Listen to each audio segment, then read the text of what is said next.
Celle-là, elle est belle.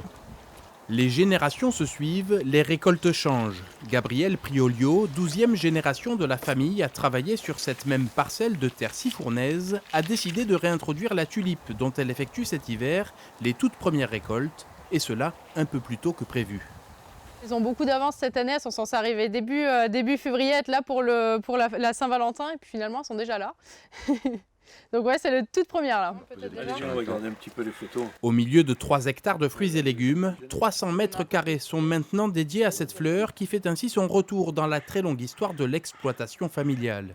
Allez, là, je dois avoir 2 ans. Là c'était mon grand-père. Franchement, ça fait plaisir.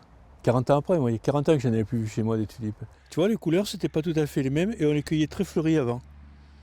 Et Gabriel m'a dit, moi j'aimerais bien refaire de la fleur. J'ai dit, c'est la tulipe, ça correspond bien, car ça peut s'intégrer facilement entre 2 récoltes de légumes. Ça occupe pas la place très longtemps et en même temps, ça nous permet d'avoir une petite rotation supplémentaire.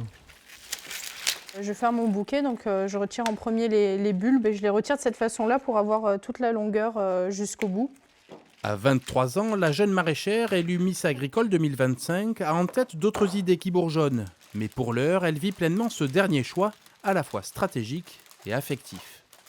C'est comme quand tu vois ton enfant partir de la maison, ton enfant avoir son diplôme, bah là tu vois les tulipes qui fleurissent, qui sont toutes belles, t'es fier de toi parce que c'est toi qui les a faites pousser, qui t'en est occupé, donc ouais, très fière. La récolte de Gabrielle est prête à quitter les serres de Sifour, direction notamment le marché aux fleurs de Hyères, où elle espère que sa tulipe saura toucher les cœurs.